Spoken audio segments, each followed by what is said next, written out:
Hai teman-teman, operasi penerbangan di kapal induk tentunya bukan hal yang mudah.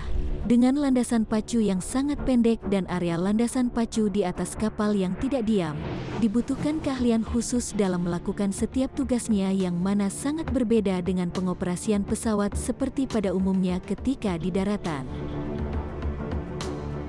Landasan pacu yang ada di kapal induk memiliki panjang sekitar 300 kaki atau setara dengan 91 meter, sedangkan landasan pacu di daratan memiliki panjang 2.300 kaki atau sekitar 701 meter untuk dapat menerbangkan pesawat dengan kecepatan yang cukup, tentunya sangat jauh berbeda.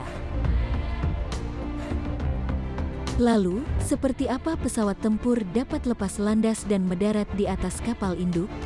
Berikut ini beberapa alat sistem penunjang dalam peluncuran pesawat tempur di kapal induk yang dapat berfungsi membantu pesawat tempur ketika lepas landas dan mendarat. Sistem ketapel. Sistem ini tidak begitu terlihat ketika berada di atas kapal induk, tetapi sangat diperlukan ketika lepas landas. Sistem ketapel berada di tengah garis landasan pacu, dan sistem ini terkoneksi dengan bagian depan roda pesawat tempur yang akan lepas landas. Sistem ketapel ini dapat memberikan gaya tarik yang tinggi, karena adanya sistem rekayasa teknik yang ada di bawah dek kapal induk. Sebelum pesawat diluncurkan dengan sistem ketapel, terdapat sebuah sistem tangki akumulator yang menyimpan uap bertekanan tinggi dari proses pembangkitan tenaga di kapal induk. Setelah tekanan uap yang dibutuhkan sudah memenuhi dari tangki akumulator, maka katup akan ditutup dan ketapel siap diluncurkan. Dan inilah bagian ketapel yang dapat menarik pesawat, yaitu terhubungnya sebuah shuttle dengan dua piston penggerak di lintasan yang telah diberikan tekanan uap tinggi untuk menggerakkan setiap ketapelnya.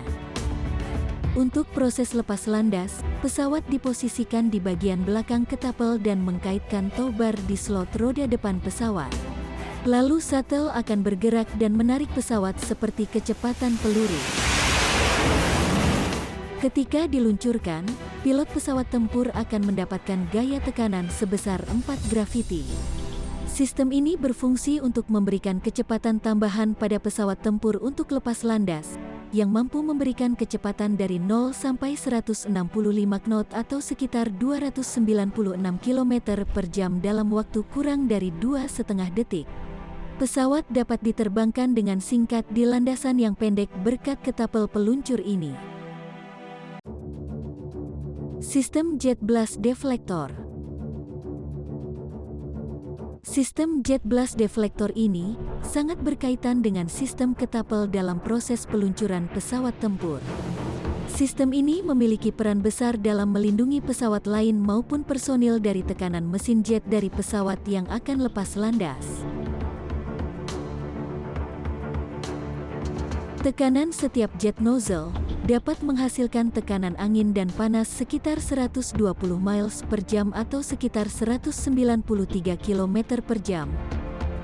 Maka dari itu jet blast deflector sangat berperan penting ketika terdapat peluncuran pesawat tempur. Ketika proses peluncuran pesawat akan berlangsung, jet blast deflector ini dioperasikan dengan cara dinaikkan dan diturunkan hidrolik silinder oleh operator. Jet blast deflector ini terbuat dari bahan baja kuat berlapis keramik yang tahan panas dan berfungsi untuk mengarahkan ledakan jet panas di belakang pesawat yang akan lepas landas. Dan selanjutnya, dalam proses pendaratan pesawat, terdapat sistem tali baja yang dapat membantu pesawat tempur dengan kecepatan tinggi untuk mendarat di atas kapal induk. Untuk mendarat di dek penerbangan, setiap pilot pesawat harus mampu mengaitkan kait pada tali baja yang tersedia di atas dek penerbangan kapal induk. Terdapat 4 tali baja yang berjarak 15 meter antar tali yang dapat memberikan kesempatan lebih bagi pilot dalam mendaratkan pesawat tempur. Setiap pesawat telah terpasang sebuah hook atau kait yang berada di belakang bagian bawah pesawat, yang berfungsi untuk mengaitkan pesawat dengan tali baja ketika mendarat. Tali baja ini terbentang di atas dek, yang dikaitkan ujungnya dengan sistem silinder hidrolik yang berada di bawah dek kapal induk. Tali baja ini difungsikan untuk memperlambat kecepatan pesawat ketika mendarat. Dengan mengaitkan kawat baja dengan hook tersebut, pesawat mampu memperlambat kecepatan hingga 150 mil per jam dalam waktu yang singkat.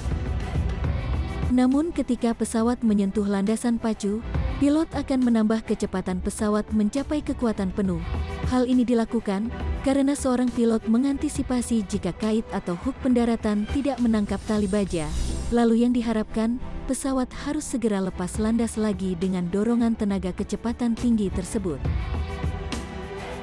Tidak hanya sistem penunjang penerbangan saja yang berada di atas dek kapal, tetapi juga terdapat awak kapal yang disiapkan untuk menunjang berbagai keadaan emergensi di area penerbangan.